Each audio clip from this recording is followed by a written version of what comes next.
Guys, excuse the shop right now. It is an absolute train wreck. But we're going to go ahead and get this 6-liter built and back in this car for our customer and get them back out racing. So we've gone ahead and gotten the motor stripped, everything cleaned, dipped, new bearings in it, everything painted. All the surfaces are re-cleaned and owned. So what we're going to go ahead and do is get our main bearings in, clean our main caps up, get our crank in, go ahead and check end play tolerances, all that. Get all of that bolted in, and then we move on to our cam, and we'll kind of work our way through the engine from there.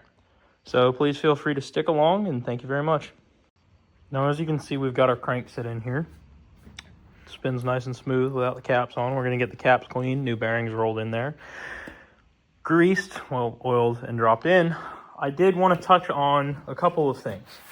So bearings always have a little bit of something on them, be it packing grease, oil, coating, something. It's very important, since you want the backside of this bearing dry, you go ahead and take a soft rag that's not going to leave any fibers, any kind of residue, anything like that, not break down with brake clean. Take a nice non-chlorinated brake clean, spray it on the rag, and then wipe your bearing surfaces down and be very careful not to touch them.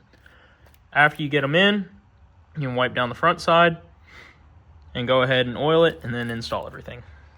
So it is very important when you time your motor. It's very simple as well. You just go dot to dot, and that tells you, as long as everything's obviously lined up on the pin and all that, that you're at TDC. So we have obviously our cam plate back there torqued. We have all of this timed, which means our cam and crank are now in time. The bottom end is completely torqued and marked as well. So at this point, we're going to go ahead and get our rings gapped, our oil pump on, our rods and pistons cleaned up and in, and then revisit from there. Great test to make sure everything's not bound up and it's just doing what it's supposed to. Little low friction unit. Look at her go.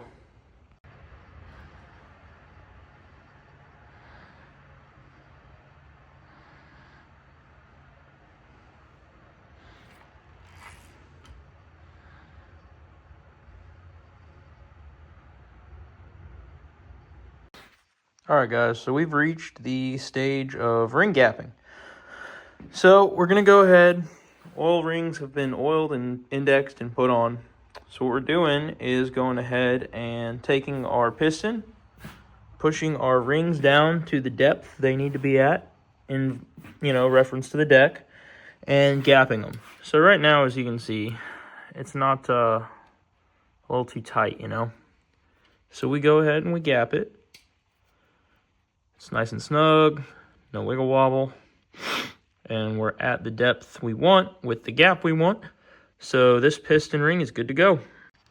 So we're on our last ring set in there.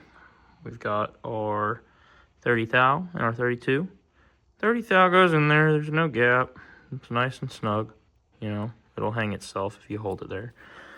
And just to verify, we're gonna go ahead and take our 32. It just barely starts to go in there. But if you go like this, won't go all the way in. At this point, we've got all of our rods and pistons in, so we're going to go ahead and just spin it over. Make sure there's no tight spots, nothing weird. As you can see, I've already got everything torque marked, so we can make sure everything stays where it is, and we know we tightened everything. Everything seems nice and smooth. So, that being said, we can go ahead and get our windage tray and our oil pump pickup on, get all that tightened up, put our pan on, flip it over, and go back to assembling. Alright, so as you can see, we've got the motor turned back over. Rods and pistons are in, oil pan, windage tray, all that's on. Our valley cover's painted and on. Everything's torqued and marked. So, at this point in time, where we're at,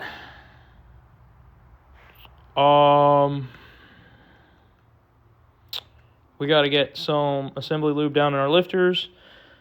Deck surface cleaned, head gaskets on, all that stuff, and we're good to go. All right, we're getting pretty close. We got a long block here. We got our cylinder heads on and torqued, our valley cover, push rods, rockers. Everything's oiled, torqued down, tightened up, marked, everything like that.